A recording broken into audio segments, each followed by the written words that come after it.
নমস্কাৰ সকলোকে।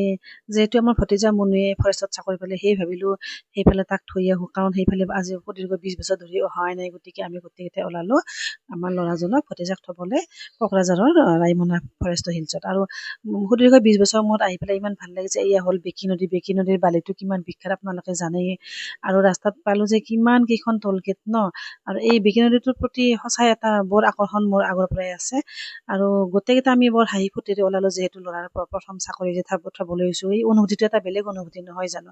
আৰু গোটেই ৰাস্তাত মানে ৰাইমনা পোৱালৈকে আমি পালো 3খন টোলগেট। আৰু 3খন টোলগেটত যিহেতু এই ল'ৰাজনে ড্ৰেছত আছিলে, গতিকে পইচাটো দিয়া নহ'ল। তথাপিতো প্ৰথমতে গৈ পালো আমি এয়া কাৰিগাঁও। আৰু কাৰিগাঁওৰ সৌন্দৰ্যতা সঁচাকৈ মানে ভাল লাগিলে আমাৰ।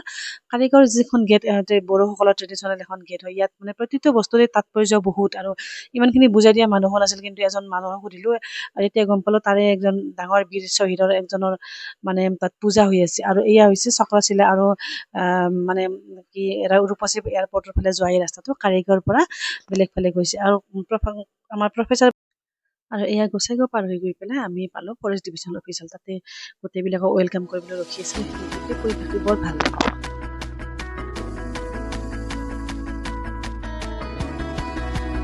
ইমান সুন্দৰকৈ ৱেলকাম কৰিছে নহয় জানো, ইমান ভাল লাগিছে। তাৰ পৰা ডিভিজনেল ফৰেষ্ট অফিচৰ পৰা আমি ডকুমেণ্ট লৈ পেলাই গ'লো আঠিয়াবাৰীৰ 3 কিলোমিটাৰ ভিতৰত এয়া ইষ্টাৰ্ণ ৰেঞ্জৰ আমাৰ মানে ল'ৰাজনৰ এয়া অফিচত।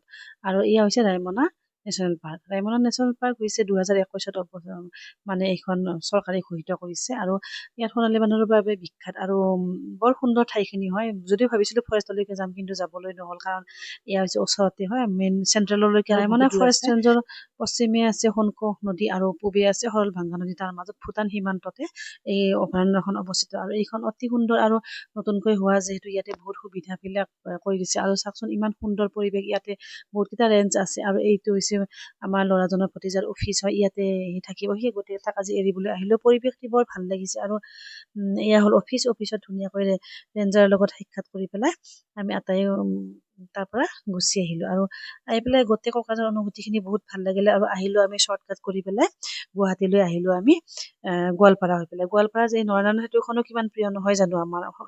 শৰাইঘাটৰ নিচিনাই আমাৰ এইখনে প্ৰিয়। আৰু গোটেই দিনটো কমচে কম 10-11 ঘণ্টা জাৰ্ণি কৰি পেলাই ৰাতি মোটামুটি 11টা বজাত আমি আহি পেলাই গুৱাহাটী একেবাৰে দুখে ভাগৰে। গতিকে গোটেই যাত্ৰাটিয়ে ভাল লাগিলে, কিন্তু তথাপিতো ভাল লাগে। নতুন অনুভূতি একতা হ'ল, অভয়াৰণ্য হওক বা এই নদীটো হওক, ব্ৰহ্মপুত্ৰ নদীখন নহয় জানো। গতিকে সুন্দৰ মন লৈ আমি গুৱাহাটীলৈ উভতিলো। গতিকে আজিলৈ ইমানেই। সকলোকে বাই বাই।